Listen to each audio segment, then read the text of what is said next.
신명기 31장을 함께 읽었습니다. 신명기 31장부터 마지막 34장은 신명기를 마감하는 부분입니다. 그 가운데 신명기 31장은 마감의 서문, 그렇게 제목을 붙일 수 있을 것 같아요. 근데 신명기를 마감한다는 것은 신명기 한 권을 마감하는 것이기도 하지만 창세기부터 쭉 이어진 모세오경을 마무리하는 것이기도 해요. 모세오경을 마무리하면서 모세는 이스라엘 백성들에게 유산을 남기고 있는데요. 31장부터 34장까지의 세 가지 유산을 남깁니다. 잠시 살펴보면 첫 번째 유산은 사람이에요. 모세가 첫 번째 유산으로 사람을 남겨주는데 그 사람은 모세를 대신해서 이스라엘 백성을 이끌어갈 후계자, 누구죠? 여호수아를 유산으로 남겨줘요. 우리가 앞선 달 9절 읽었습니다만 지난주에 살펴보았던 1절부터 8절까지가 사실 여호수아를 이렇게 세워주는 말씀인데 7절이 요절이겠죠. 모세가 여호수아를 불러 온 이스라엘의 목전에서 그에게 이르렀다. 여호수아를 부르고 개인적으로 만난 것이 아니라 온 이스라엘의 목전 앞에서 여호수아를 세워준 거죠. 너는 강하라, 담대하라, 땅을 차지하게 하라 이렇게 하면서 여호수아를 공식적으로 모세의 후계자로 세워주는 것입니다. 여호수아는 잘 준비된 후계자였죠. 광야 생활 초기에 아멜렉과 전투할 때에 백성들을 이끌어서 승리로 전쟁을 이끌었고 가데스바네아에서 파송된 정탐꾼의 한 사람이었고 갈렙과 더불어서 긍정적 보고를 한 두 사람 중에 1인이죠. 그리고 광야 생활 내내 지근거리에서 모세를 보필하고 또 지도자 수업을 쌓았습니다. 그건 하루에 아침에 그냥 만들어지는 것이 아니죠. 사람을 세우고 사람을 만든다는 것은 오랜 시간이 걸리는 거예요. 예수님도 이 땅에 계시는 동안 책 한 권 쓰신 일이 없잖아요. 또 우리가 박물관에 가면 제일 많은 게 뭐예요? 이런 박물관 가서 제일 많이 보는 게 뭐예요? 그릇이에요, 그릇. 우리나라 박물관 가면 뭔 그릇이 이렇게 많은지 다 그릇이에요. 그 흔한 그릇 하나 예수님 남긴 것 없으시는데 예수님께서 이 땅에서 남기신 유일한 것이 있죠. 예수님의 제자, 예수님의 사람들이에요. 사람을 남기는 것이 가장 중요한 유산이고 가장 힘써야 될 유산인 거죠. 우리 남성교회가 110년이 넘도록 존재할 수 있었던 것도 무엇이겠습니까? 사람을 남겨왔기 때문에. 지금껏 사람을 남기는 일들을 해왔고 그렇게 우리가 계속해서 사람들을 남겨왔기 때문에 우리 교회가 이렇게 있는 것이죠. 또 우리 교회가 앞으로 우리 다음 세대에 관심을 더 두고 사람 남기는 교회, 사람 세우는 교회, 그저 사람 모으는 교회가 아니라 사람을 세우고 남겨주는 그런 교회가 될 수 있기를 우리는 더 힘써야 할 것입니다. 모세의 두 번째 유산은 율법책이에요. 오늘 우리가 자세히 살펴볼 것인데 모세가 기록한 율법서 모세오경이라고 하죠. 오전에도 우리가 잠시 살펴보았습니다만 모세오경 속에는 세상이 어떻게 시작되었는가, 사람이 어떻게 시작되었는가, 죄가 또 어떻게 시작되었는가, 또 특별히 이스라엘 백성들과 관련하여서 그들의 민족이 어떻게 태동하게 되었는가, 이런 역사들이 쭉 기재되어 있고 그런 역사 과정 속에서 하나님께서 주셨던 여러 율법들, 말씀들이 담겨 있는 것이죠. 이 하나님의 말씀을 모세가 기록으로 남겨서 모세오경이 되었고 이것을 이스라엘 백성들에게 두 번째 유산으로 남겨줍니다. 세 번째 유산은 오늘 본문 이후에 나오는 부분인데요. 모세가 노래를 남겼어요. 하나님께서 모세에게 이스라엘 백성들이 하나님의 역사를 잊지 않도록 노래를 가르쳐줘라 이렇게 말씀을 하셔서 그래서 어떤 일을 우리가 기록한 것, 책으로 기억하는 것도 좋지만 노래로 기억할 때도 좋잖아요. 노래가 참 희한해요. 가끔씩 이제 우리 사모하고 이제 차를 타고 가다가 옛날 흘러간 동요 같은 거 있잖아요. 학교에서 배웠던 거. 그걸 어쩌다하게 부르면은 나도 모르게 막 이렇게 나와요. 잊어먹자고. 여러분 그렇지 않습니까? 막 그런 게 그러면서 그러는 거야. 별걸 다 기억하고 있다. 이걸 아직도 기억하고 있다. 막 그러면서 놀라워하면서 한편 이런 뭐 오래된 기억들이 데이터를 차지하고 있으니까 새 것이 들어갈 자리가 없는 거 아닌가 그런 생각이 드는데 노래는 잘 잊혀지지 않아요. 울릉도 동남쪽 백길 따라 뭐 200리 외로운 섬 하나 셋 그거 몇 번 부르면 다 독도가 우리 땅 되는 거죠, 그죠? 우리 땅. 노래가 힘이 있어요. 노래가 힘이 있고 모세가 노래를 지어서 32장에 모세의 노래가 기록되어 있는데 하나님의 역사와 하나님의 뜻을 기억하도록 합니다. 자, 이 세 가지 사람과 율법과 노래를 유산으로 남겨주면서 모세가 생을 지금 정리하고 있는데요. 오늘 두 번째 모세가 두 번째 유산으로 남겨준 율법 이 부분을 함께 좀 묵상해 보고 싶어요. 자, 먼저 우리가 좀 생각해 볼 것은 모세가 율법을 기록했다라는 거예요. 이 기록했다라는 이 사실. 이 기록은 굉장히 중요해요.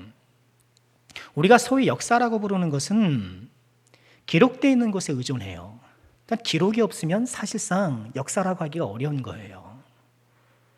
기억은 변하기가 쉽죠.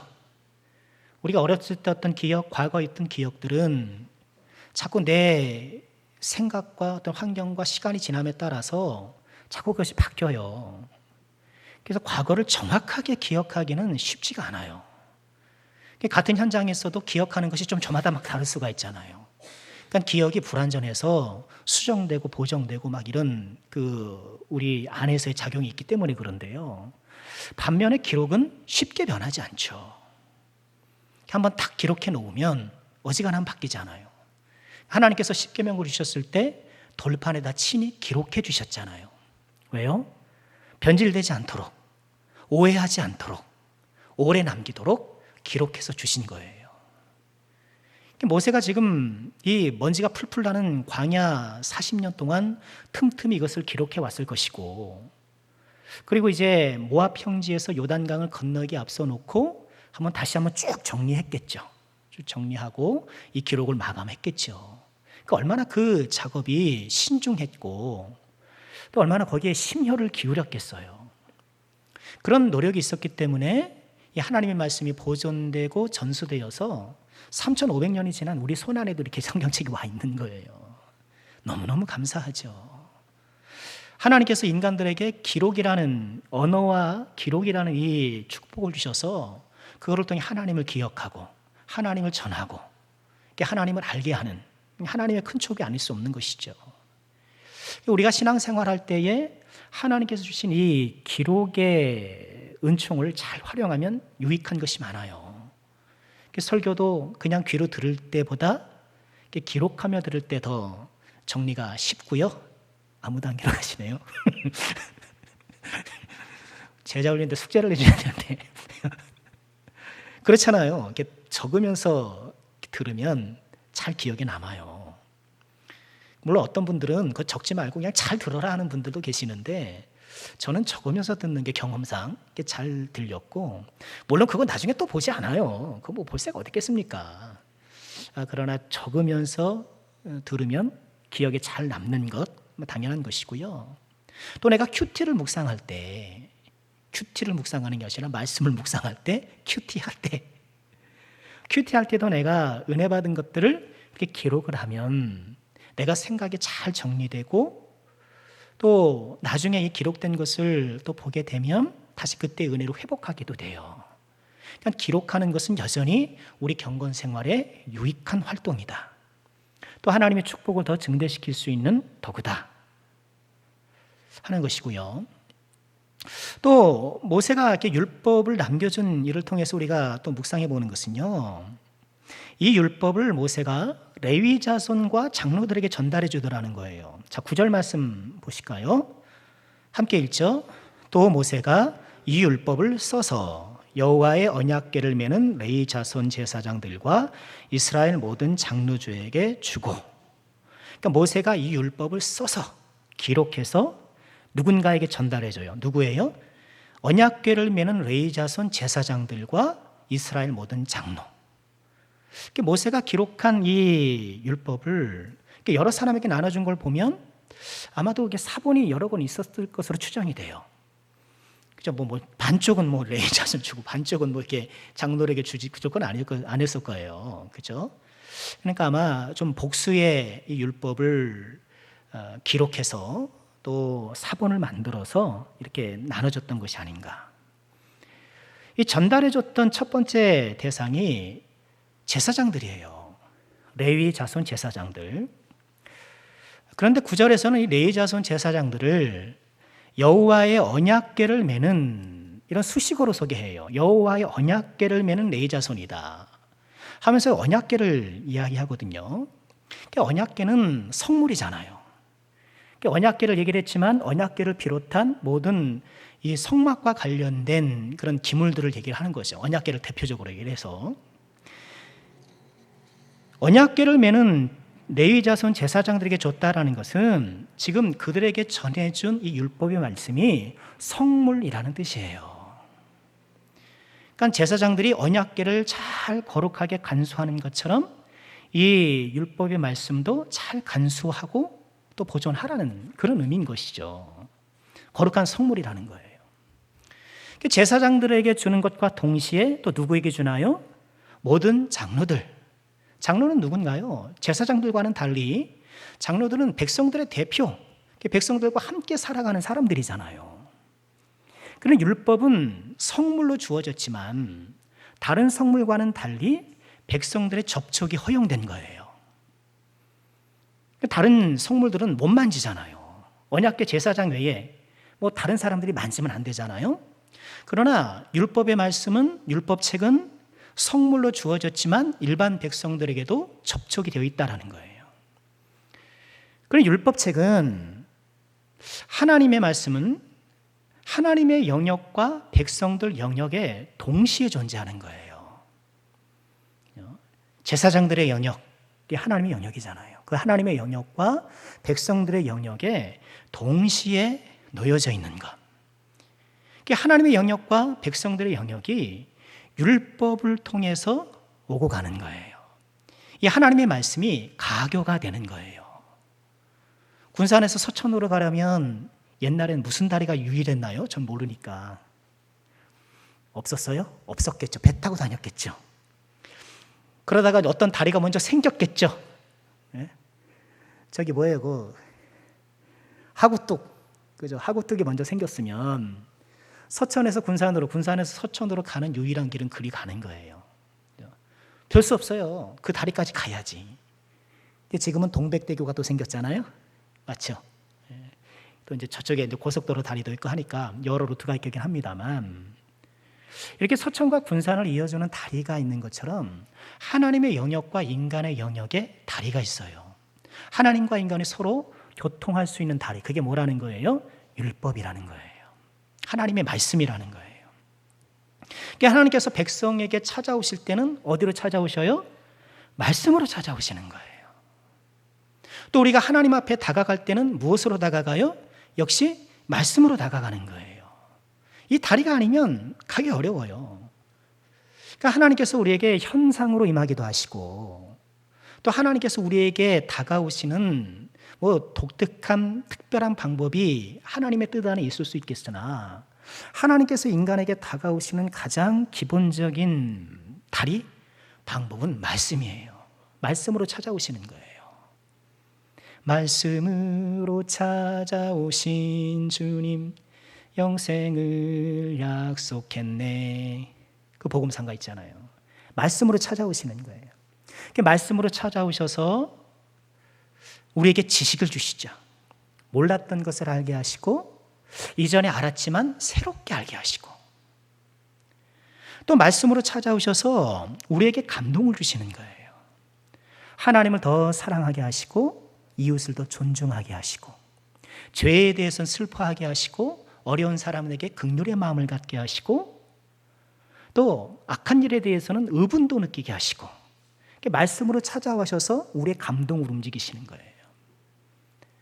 또 말씀으로 찾아오셔서 우리의 의지를 자극하시죠. 말씀을 듣고 나니 그렇지, 내가 주님을 위해서 좀 살아야겠구나, 내가 새롭게 결단해야겠구나, 내가 이렇게 해야 되지 하면서 우리의 의지를 북돋아주시고 우리의 결단을 새롭게 해주시는 거예요.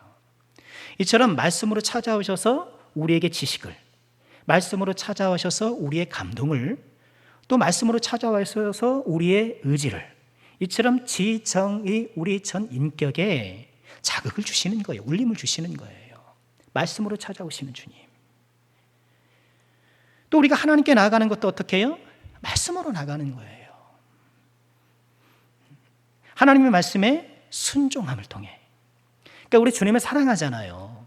그러니까 우리가 사랑하는 이 마음을 어떻게 표현해 드려요? 말씀에 순종함으로. 하나님, 제 마음 보세요. 이 두근두근 거리는 거 보이시죠? 이 벌렁벌렁하는 심장 보이시죠? 제 마음이 이렇습니다. 그런 것이 아니라 주님을 향한 뜨거운 사랑이 있다면 그 사랑이 순종의 일을 통해서 나오는 거예요. 신명기 5장 10절에 이렇게 말씀을 하시죠. 나를 사랑하고 내 계명을 지키는 자에게는 천대까지 은혜를 베푸니라. 계명을 지키다 어떻게? 사랑하고 계명을 지키는. 또 사랑하면 어떻게? 사랑해서 계명을 지키는. 예수님도 요한복음 14장 15절에서 이렇게 말씀을 하시죠. 너희가 나를 사랑하면 나의 계명을 지키라. 나의 사랑하면 계명을 지키는 거예요. 그러니까 사랑은 단순히 감정의 활동이 아니죠. 물론 주님을 향한 우리의 감정이 얼마나 중요합니까?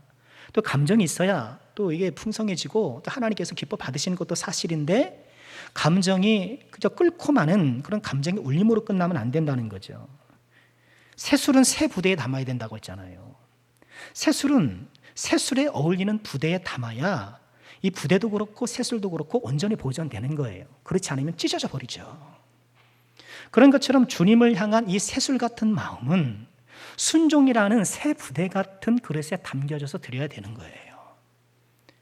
우리의 사랑이, 하나님 향한 우리의 사랑이 순종이라는 그릇에, 순종이라는 접시에 잘 담겨져서 올려드릴 때에 하나님께서 받으시는 거예요. 자, 율법은, 즉 하나님의 말씀은 하나님과 백성들이 서로 교통하는 다리이다. 이 다리에서, 오작교에서 누가 만나죠? 견우와 직녀가 맞죠? 견우와 직녀. 오작교에서 견우와 직녀가 만나는 것처럼 이 하나님의 말씀이라는 다리에서 우리가 하나님과 만나는 거예요. 또 살펴볼 것은, 이렇게 제사장들과 백성의 장로들에게 율법책을 전달해 주었고, 또 10절 12절에 보면 이렇게 당부해요. 보실까요? 함께 읽죠. 모세가 그들에게 명령하여 이르기를 매 7년 끝에 곧 면전년의 초막절에 온 이스라엘이 내 하나님 여호와 앞 그가 택하신 곳에 모일 때에 이 율법을 낭독하여 온 이스라엘에게 듣게 할지니 라고 말씀하세요. 전달해 줄 뿐만 아니라 이 율법책을 낭독할 특별한 날을 지정해 줘요. 언제예요? 매 7년 끝에 곧 면제년의 초막절. 그때 이스라엘 백성들이 다 모여서 있을 때 그 율법을 낭독해 주라는 거예요. 근데 이 말씀은 그때만 낭독하라는 말씀은 아닌 것 같아요. 그럼 율법 낭독하는 게 7년에 한 번 보잖아요. 근데 실제로 이스라엘 백성들이 그랬지 않고 훨씬 더 자주 율법을 낭독했죠.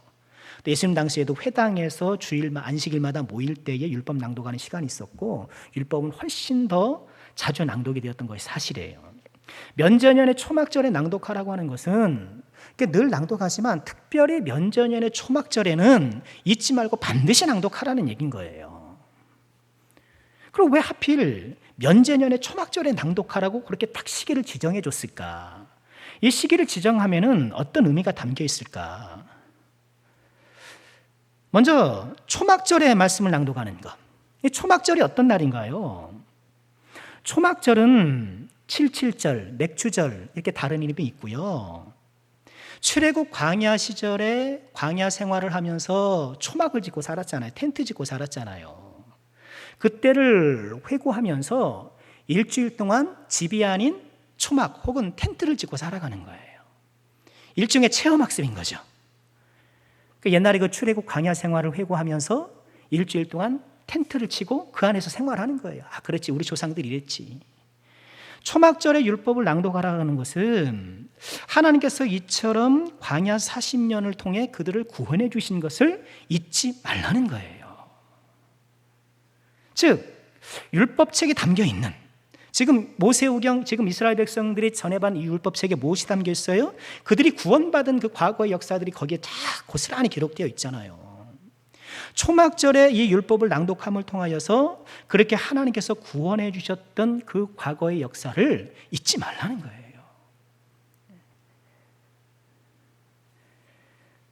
또 초막절에 낭독을 하되 면제년에 초막절에 낭독하라 이렇게 말씀을 하셔요. 면제년, 왜 또 면제년일까? 면제년은 뭐 하는 년이에요? 그러면 좀 그렇고 뭐 하는 해예요? 면제년은 뭐 하는 해죠?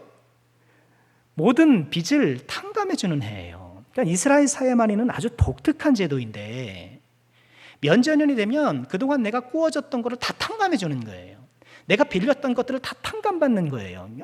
아주 기가 막힌 날이죠. 우리나라에 면제년이 있어가지고 은행 대출 받은 거 다 그냥 탕감해주거든. 생각해 보세요. 야, 얼마나 좋아요. 이스라엘 백성들에게 임한 독특한 그런 제도인데요. 그러니까 면제년을 막 악용할 수 있겠죠, 그죠? 이제 한 달 뒤면 면제년 시작이야. 야, 잔뜩 빚쟁이지. 막 끌어다니고. 네, 이렇게 면제년이 다가온다고 혹시나 구워주지 않으려고 마음을 인삭하게 굴면 안 돼요. 신명기 15장 9절에 보면 삼가 너는 마음에 악한 생각을 품지 말라. 악한 생각, 어떤 악한 생각?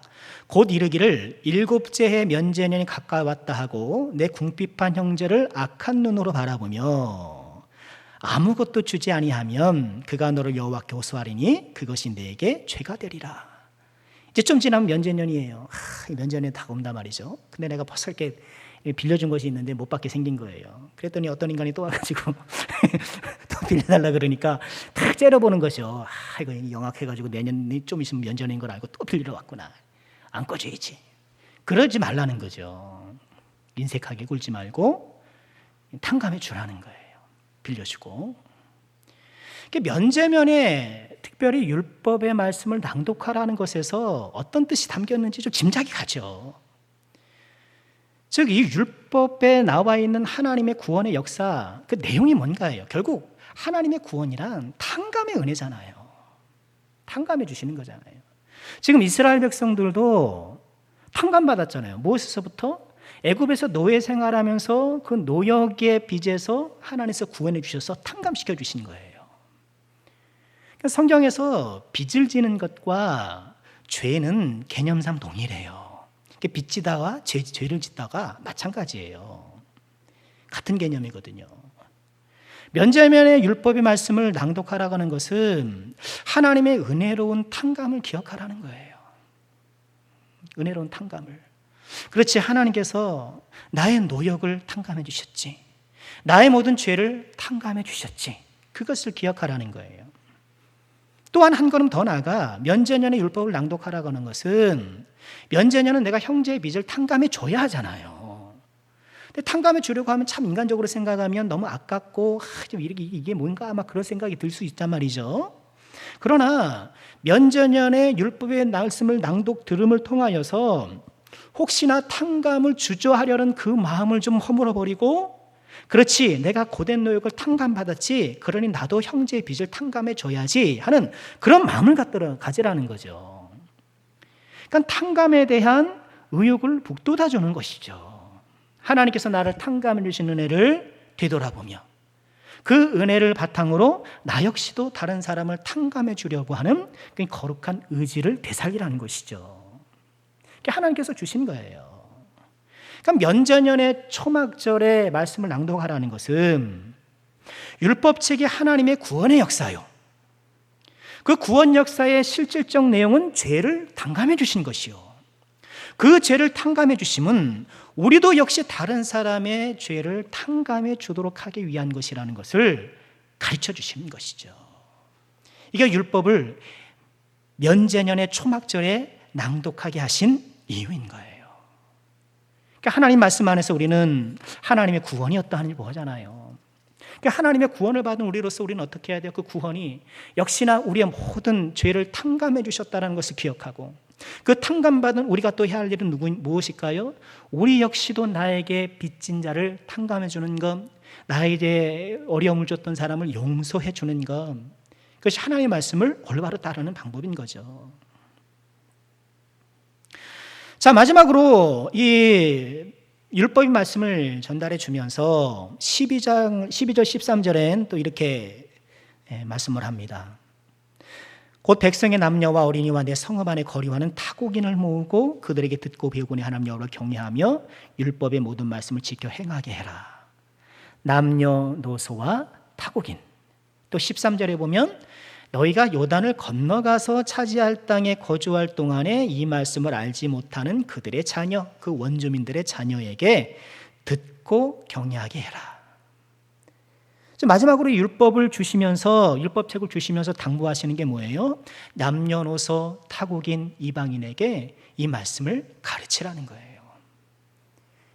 모세를 통해 주신 유산, 이게 모세 유산이긴 하지만 하나님께서 우리에게 주신 유산이기도 하잖아요. 하나님의 유산이잖아요, 본질적으로. 우리는 하나님의 유산을 갖고 어떻게 해야 되는가? 이 하나님의 유산을 받고 그저 나만 배부르고 살찌울 것이 아니라 이 하나님의 유산을 다른 사람들에게 소개하고 알려줘야 한다는 거예요. 이런 하나님 말씀에 순종해서, 또 예수님의 가서 제자 삼으라는 명령에 순종해서 우리 척박한 조선 땅에 외국의 선교사들이 오신 거잖아요. 가만 생각해 보면 참 기가 막힌 거예요. 그건 뭐라고? 우리나라가 얼마나 못 살았습니까? 얼마나 못 살고, 나라는 점점 기울었죠. 경제는 피폐하죠. 사람들은 다 위생관도 지저분하죠. 못 배웠죠. 이렇게 막 정말 엉망진창이었던 그 구한말에 선교사들이 와가지고 예수님의 복음을 전해주고, 그 복음을 통해서 또 그들의 선교 활동을 통해서 학교가 세워지고 병원이 세워지고, 이렇게 하면서 우리나라가 좀 이만큼 우리 문제가 온 것 아닙니까? 너무너무 감사한 일이죠. 그랬던 것처럼 우리도 이 하나님의 말씀을 전할 책임이 있다는 거예요. 우리가 다시 한번 여기에 도전받기를 좀 주의 이름으로 축원합니다. 주의 말씀을 전합시다. 전도합시다. 그럼요. 그렇죠. 하면서 전도하자는 말하면 다 이렇게 마음이 답답해요. 그렇죠?